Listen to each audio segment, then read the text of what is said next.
Hey guys, you're in a nutshell with me, Ina. Ang pag-uusapan natin ngayon, hindi naman po ito sekreto, ang patuloy na pagdami ng mga nakakakuha ng refusals. Well, we all know part of it, a big part of it is because of the changing policies for the different immigration pathways in Canada. However, meron pong isang report na lumabas ngayon sa Toronto Star, tama no? Hold on.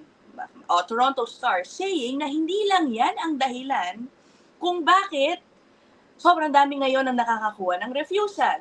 Apparently, kumbaga dahil daw may pressure sa IRCC na i-address yung backlogs nila sa mga pag-assess ng applications. Aba, parang kumbaga nagmamadali daw itong mga officer sa pag-a-assess sa mga applications, no? So refuse, parang ganun. I think it's a little bit unfair, ano?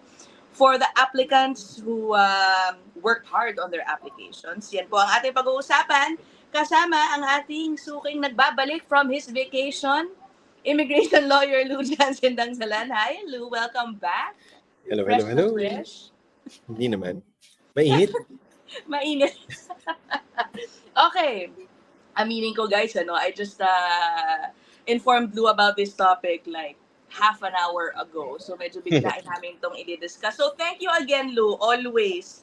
Pwede ka nang biglaan. Okay. Yeah. I will put up the article first, no? Para sige. Natin. Yan. Toronto Star. Immigration applicants to Canada face rising refusal rates, data reveals, and critics say the pressure to reduce a backlog may be a factor. And dito sa ilalim mo sa kasulat dito, some applicants and experts are raising concerns that the pressure to render decisions quickly is leading to haphazard decisions to reduce a backlog. Ayun na nga, Lu, parang unfair naman yung kung magmamadali ang isang officer sa pag-a-assess ng mga application, di ba? Yeah. Parang hindi naman nila binibigyan ng sapat na oras and analysis, di ba? Have you noticed this too? Corrected by. Kasi matagal na naman siyang issue na alam naman natin na ang isang officer, halimbawa nag-a-apply for study permit yung applicant or visitor visa yung applicant, alam natin that they have an average processing time of about 6 to 10 minutes per file. So imagine, nagsubmit ka ng document package na, let's say, 10s, 20, sometimes 200 pages worth of proof na malakas yung home ties mo. Alam natin na hindi tinitignan lahat yan ng officer dahil yung processing techniques ng immigration, ginagamit nila is yung shinopna in order to streamline the processing. So they can do batch approvals and batch refusals, kumbaga. So sa isang araw, halimbawa, ang isang officer nakakakota ng mga 50 applications sa Manila Visa Office. Hindi to bago, unfortunately. Pero, yun nga, lately, tama ka, yung pressures nga for processing speed, nandoon. Bukod sa, alam na natin ganito yung system nun, nagdadagdag pa ng mga bagong complications, gaya ng temporary resident levels plan, diba? Ngayon na meron na tayong plano, kakambal ng PR levels plan para sa mga work permits and study permits. So, syempre may quota na, diba? Dahil nga may quota doon, isama mo pa sa party yung immigration department na alam natin nag-cut back sila ng staffing. Yeah. So, na? Diba? Yung question ko dito is, sa processing? Talagang matindi yung pressure then from the perspective of officers. But I agree with you, dito last point. I agree with you na fair ba ito? The answer is no. Yeah, oo. Ay, nako. Kumbaga, is there a way to complain about it? Let's say, you really believe, like one of your clients, for example, has a really strong application, and then you find out that, bakit kaya to ni-refuse? And then it's not clear, or what? Parang, for those who cannot afford lawyers, what can they do about it? Or is it also a strategy to discourage people from appealing a refusal? Well, alam naman natin na alam ng immigration na hindi naman lahat sasampahan ng kaso ang gobyerno. Very tiny fraction lang yung pupunta sa federal court. So the first advice that I would give is to actually make sure that your application to begin with is super complete. Ano ba ibig sabihin nito? Tignan niyo yung actual checklist ng visa office na ina-apply. Gaya nitong bagong kasong pumunta sa akin. Nag-apply ng SOWP for his wife to come to Canada. Palibhasa, nag-apply siya from inside Canada, hindi sinamahan ng kompletong documents according to the checklist of the Manila Visa Office. So, kanino kasalanan yun? Oo, alright. Yung immigration, ay, easy refusal. Para mabilis ko ma-process, great. Tapos yung statistics nila napakaganda as a result. So, may mga ganun. So, ito yung pinakauna na magandang solution. The best medicine is still prevention. Diba? So, Yeah. pakita ito. Pangalawa, kung talagang umabot sa refusal, siguraduhin ninyo na ginagamit ninyo lahat ng avenues ninyo. Ano ibig ko sabihin? Reconsideration. Hindi nyo kailangan ng abogado, hindi nyo kailangan ng consultant in order to do that. Submit kayo ng web form. Tapos request nyo yung reconsideration nyo. Pero siguraduhin ninyo na yung reconsideration ninyo ay may basehan din. So kung sinabi ng isang visitor visa refusal sa inyo, family member na wala daw funds sufficiently to back the application up, nag-submit ka ng bank account na meron kang $50,000 na nasa savings account mo, tapos nakalagay doon na susuportahan mo yung mother-in-law mo, halimbawa, while visiting in Canada, tapos doon siya magsistay sa'yo. Abay, klarong-klaro yung pagkakamali ng officer. So may basehan yung iyong reconsideration cost. So pwede niyong gawin ito. Mabilis ba to? Hindi. Matagal din ito, unfortunately. Pero alam natin na nagre-respond ang mga visa officers nowadays, especially sa Manila Visa Office.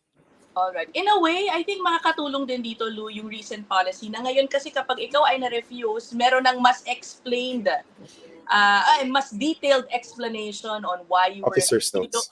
You don't need to request for GCMS anymore. Meron na naka-attach. I think this will at least work to their benefit, right? Yes, correct. But make sure that you're applying through the correct portal because this is a pilot program, that they're not using the new IRCC portal, yung web form-based na application.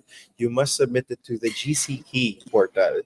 In other words, gagamit pa rin kayo ng PDF forms, etc., etc. Dahil itong programa na to na pilot nga lang, ay sisimulan nila dun sa old system. All right. Now I will let's talk about the figures, no? Ang taas, grabe talaga ng refusal rate. Let me put this 40%, if I'm not mistaken. Ay, naku, nawala si Lou. Teka muna. It's okay. Hold on. Ano ba to? Teka muna, guys. Wala ako. This one. Yan. Okay. Now, tingnan nyo guys yung refusal rate. According to this report ng Toronto Star, the most significant increases in refusals over the last 2 years came in the temporary resident categories with rejection rates for, unahin natin, study permits from 40.5%, ngayon ay 65.4%. Wow. Right. Visitor visas, noon 39%, ngayon 50%. Kalahati, no? 1 in 2 ang refuse. Right. PGWP, ngayon ay 24.6%, noon 12.8%, so halos doble. Work permit extension, now up to 10.8% to 6.5%. Work permits for spouses of study and work permit holders, 52.3% na, grabe, no? Yeah. Pero naka-note dito, Luna, ang na-notice daw ng ilan ay ang refusal rate naman for PR applications under the economic class have the lowest refusal rates. Ayan. Kasi dinadaan naman daw sa, kung gusto nila magbawas, sa taasan na lang daw yung CRS scores, yung point system, parang gano'n. Correct. Oo. Oo. Have you noticed this? Do you agree with this trend? Alam mo, pati yung visitor visa, Lou, I think many are concerned about this. Like, grabe naman, nakakailang apply, talagang refuse. It's always been a crap shot for temporary residents, especially for visitor visa. Kaya, honestly, like, you can criticize the US for all you want, or even the UK for all you want. At least sila nag-interview pa rin ng mga applicants. So, from that perspective, kasi the visa officer has something tangible to cling on to in terms of, assessing the genuineness and the, credibility of the person applying for the visa versus yung paper-based. So, sometimes, actually, I want to say, I'm so sorry, magiging medyo maldita ako. Kasi maraming tao nagsasabit ng application, hindi binabasa yung instructions. Nako po, isa din yan, ano? masakit sa banks. And for me, ang hirap masakit sa banks. Oo. Diba? So, so parang, guys, come on, when you're submitting your visitor visa application, tignan niyo naman yung checklist na binibigay ng IRCC. Kaya Yeah. I would associate a lot of the refusals to begin with the incomplete applications. Pangalawa, dun sa assessment ng officers, the system that they're using is not perfect. We already know that. So in other words, yung application ninyo, it needs to be designed in such a way na madali na i-capture ng sistema nila, pati nung mata ng officer. Dahil nga may 6 to 10 minutes lang sila to process an average application. Diba? So, Oo. from that particular perspective, kailangan diretso kayo sa punto nyo. Huwag yung paikot-ikot. Kapag paikot-ikot kayo, iikot din ang mundo ng inyong pitaka sa pag-apply ng visa. Diba? Ay, So, nako, oo nga, yun. no. What, obviously, no, tama din si Lou. Wala tayong magagawa eh. The reality is, Canada is, Yeah. reducing all Yes. number of, yung mga applicants, di ba? Yung mga Really. approve, rather. Especially So, sa PR. at the time na ganito ang sitwasyon, wala eh. Kailangan you have to do your part and just make it as perfect as you can, no? Your application. May interesting ka na ni Reza, yung sa PR. Mababa Oh. yung refusal rates for that. And I have two running theories with this one. The first one is, well, first of all, pataasin lang nila yung CRS. Although, hindi naman sila yung nagpapataas ng CRS, as you know. Alright. Ito yung common misconception. It's the quality of the pool. So, in other Alright. words, yung mga candidates themselves in the pool, yun yung nagde-determine ng cut-off. Ang nakokontrol lang ng IRCC dito is yung number of invitations. At pangalawa, kung ito ba ay category-based draw. So, hindi nila dinedetermine kung ano po yung score from that particular perspective. Pero, alam natin ngayon na ang dami talaga na hindi na rin nasa-select for permanent residence. At yung mga nasa-select, napansin ko rin to ngayon, mas marami ng sigurista. There was a time, Ina, when I started my practice na kapag express entry, mga tao, madali lang yan, susundin lang natin yung checklist, etc., etc. Yes, kung ano kayo, Play-Doh, flexible lang inyong mga datos at talagang mag-fit kayo dun sa mga kategorya na binigay ng IRCC, talagang go. Pero napansin namin ngayon, kahit yung mga simpleng applicants na very straightforward ang kanilang work history, wala masyadong issues sa mga documents, hinahire na rin kami para sigurado. Dahil you have one shot, di ba? And if you're refused, back to the queue na naman. Paano kung yung work permit mo papaso na? So, medyo nakaka-nervyo. So, yung chances of refusal ngayon, ganun pa rin. But the truth is, people are really upping their game. So, kaya nakikita ko na bumababa rin yung refusal rates for express entry. I see. Okay. Last na lang, Lou. How long do you see this continuing? Itong trend na refusal. 1227. Talaga? 2027. Kasi alam naman natin yung levels plan naka-anchor na bababa ang PR levels, di ba, until 2027. At syempre, in parallel niyan, yung TR level plans din. So, the earliest we can see potential change to this is after 2027. We all know Canada's economy is not in the best shape right now. Tignan natin saan tayo papunta in the next couple of years. Yeah. So, ayun, no? Likely, perhaps, until 2027, ganito pa rin sitwasyon.